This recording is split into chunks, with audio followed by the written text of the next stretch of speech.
Speaker, Mr. Sponsor, with all due respect, ako po'y nalulungkot sa inyong katugunan sapagkat nasabi ko nga po kanina sa umpisa, 13 Congress nandito na po ako. Yan pong sinasabi ninyong sagot doon sa napakasimpleng tanong ay paulit-ulit ko na pong naririnig. Kasi po, yung ating mga mamamayan, lalo na po yung pangkaraniwan, sinasabi ko nga, hindi nila maintindihan, hindi nila ma-relate ang kanilang buhay. Ano ba yung budget na pinag-uusapan ninyo dyan? Palagi na lang, year in and year out, you're talking about the budget. You're deliberating the budget of every agency and department of government. Pero kahit kailan, you are unable to relate to us. Ano ba ang nahihita namin? Mr. Speaker, Your Honor, ang gustong maramdaman ng pangkaraniwang tao habang dinidebate natin ang inyong budget, ano naman po yung para sa kanila?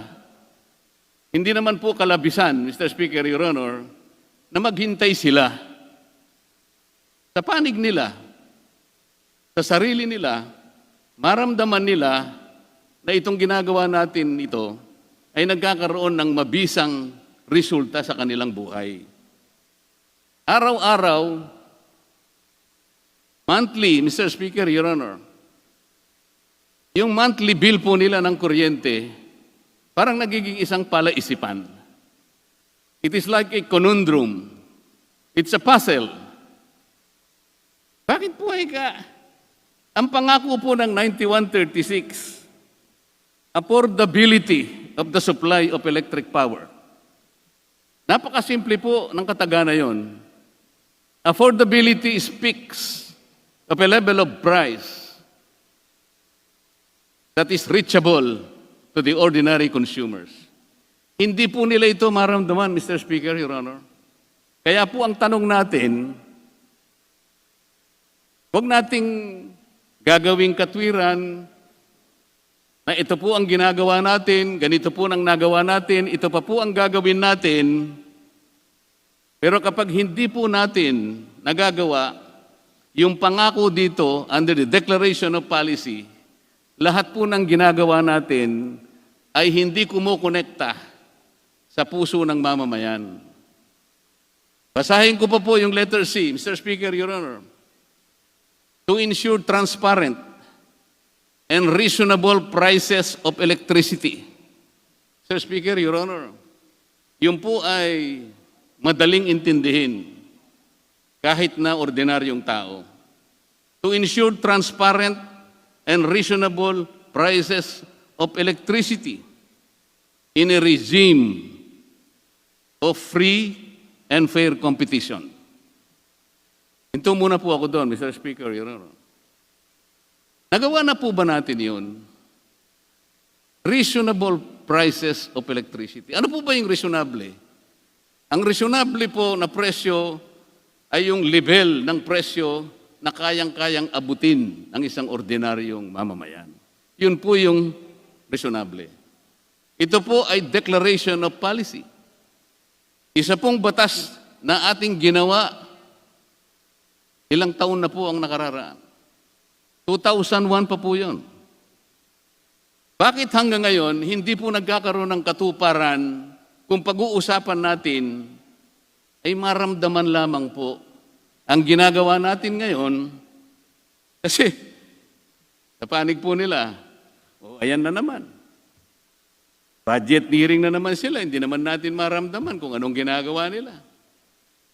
Meron po silang katwiran na magtanong, Mr. Speaker, Your Honor, this is a recurring issue. If this representation talks to them in town hall meetings, this is a recurring question. Sabi nila, kailan po kaya kami makakatikim? Kahit minsan lang, yung mababang kuryente. Hindi po nila maramdaman. So there is something wrong in the system, Mr. Speaker, Your Honor. We are not fulfilling this. We are failing our people. Basahin ko pa po yung kasunod. Letter F, Mr. Speaker, Your Honor. To protect the public interest as it is affected by the rates and services of electric utilities. Mr. Speaker, totoo po ito. Ang public interest is always affected by the rates of electric utilities and other providers of electric power. Bakit po? Pag mahal po ang kuryente, mahal ang production, mahal po yung produkto, kawawa na naman po yung consumer na bibili. Maliban pa po, doon sa sinasabi natin, pangkaraniwan na, pag nakita na po nila yung bill ng kuryente, Mr. Speaker, Your Honor, yung kabanan ng dibdib na naman po nila, palaging nandun. Ang tanong ko nga po ganito, kung ang atin pong mga budget na ginagawa, at ito po ay tumutukoy sa efficiency and effectiveness of the programs that are being installed by the department, bakit hindi po yun tumutuloy sa benepisyo na maaari nating maiabot sa mga ordinaryong consumers? Ito po yung tanong nila. Ito po yung tanong nila. Paano po natin sila sasagutin? Mr. Speaker, Your Honor, naghahanap po ako ng tulong sa inyo. Pagbalik ko uli sa kanila, gusto ko po dala-dala ko ang isang kasagutan na tatanggapin nila. Sa ngayon po kasi wala akong masasabi sa kanila. Sasabihin ko na naman, kagaya ng sinabi ko sa inyo, paikot-ikot na lamang po kami.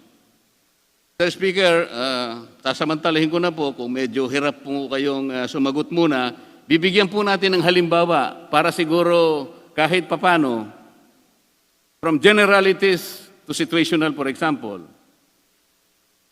Pag-usapan po natin yung Republic Act 9209, Mr. Speaker. Honor. Itong Republic Act 9209, ito po yung prangkisa ng Meralco. Tama po ba, Mr. Speaker, Your Honor? Mr. Speaker, distinguished colleague, the line of questioning of the Honorable Deputy Speaker Marcoleta can properly be addressed by another agency which is handled by Representative Mikey Arroyo. Alam ko which po is yun. the Alam ko po yun. Energy Regulatory Commission. But Sa kagustuhan ko lang makagawa po ng example kasi para lalo nating masagot sana. Gusto kong pagtulungan natin, hanapin natin ang isang pinakamabuting sagot na sa maraming panahon po ay hinahanap-hanap po ng ating mga ordinaryong consumers.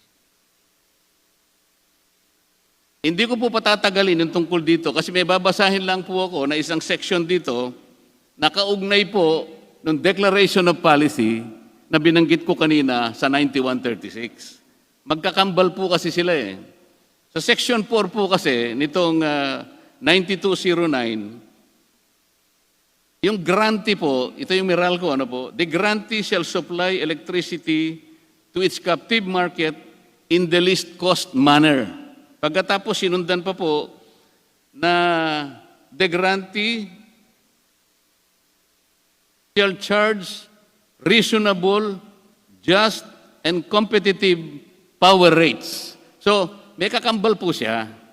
Mula po doon sa Declaration of Policy ng Republic Act 9136, ganun din po yung nakalagay doon sa prangkisa ng Meralco. Ibig ko sabihin po, bilang pagtutulad, paghalimbawa, talaga pong konektado doon eh. So kung ang pinakamalaki pong distribution utility dito sa ating bansa ay ang Meralco, nagagawa ko po siyang halimbawa kung ang pag-uusapan ay yung tanong po kanina, paano kaya mararamdaman at kailan mararamdaman ng pangkaraniwang consumer? Sapagkat matagal na po eh. 2001 na po eh.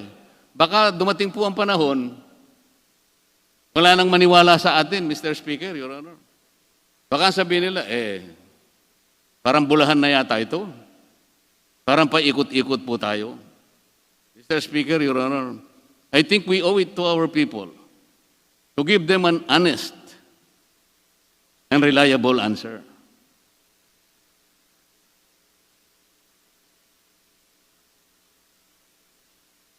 Meron po ba kayong gustong isagot, Mr. Speaker, Your Honor? Mr. Speaker, distinguished colleague, meron po tayong tinatawag na competitive selection process, CSP, that will address the generation cost, which covers around 50% of the entire cost. The Energy Regulatory Commission, ERC, although iba po yung mag-handle sa pag-sponsor sa kanya, regulates the transmission and distribution sectors. Mr. Speaker, distinguished colleague. Baka hindi rin po maintindihan yung sagot na yun, Mr. Speaker, Your Honor. Ang ERC po talaga, ang regulator, mag-a-apply siyempre po yung distribution utilities ng rates niya at a-approvein ng ERC. Ang nagiging problema, Mr. Speaker, ang sabi nga dito sa prangkisang sinabi ko, o doon sa declaration of policy, kailangan transparent tayo. Alam po ba ninyo, Mr. Speaker, Your Honor, doon sa rate fixing na ina-approve ng ERC, wala po akong makitang transparency. Bibigyan ko po kayo ng halimbawa. Yun lamang pong formula ng pagkukompute ng rate ng Meralco, magmula doon sa tinatawag nilang RORB, na ngayon ay pumunta sa rehimen ng tinatawag nilang PRB or Performance-Based Rate. Sinubukan ko po kasi naintindihin kung paano po nila kinukwenta. Pinadalhan po ako ng 5 malalaking compendium po. Ito po yung formula. Mas mataas pa po sa akin yung binigay na compendium. Kaya ko po bang unawain yung formula na yun, Mr. Speaker, Your Honor, na mataas pa sa akin? Tinanong ko pa nga yung isa sa kanila eh. Baka ako maski si Dr. Albert Einstein hindi maintindihan ito eh. Paano magiging transparent ito kung ako hindi ko rin maintindihan to? Sino man po sa atin dito, Mr. Speaker, Your Honor, walang makakaintindi do sa equation formula na ginagamit ng ERC kung pag-uusapan ay yung rate fixing, kung magkano ang isisingil sa mga consumer. Session suspended. Sige po, kung gando lamang po ang kaya nating ipaliwanag muna sa ating mga mamamayan, wala po talaga, hindi ba, Mr. Speaker? Alangan naman sisihin ko yung Korte Suprema na naman dito. Baka hindi na ako paniwalaan. Salamat po, Mr. Speaker. Thank you very much, Deputy Speaker Marcoleta.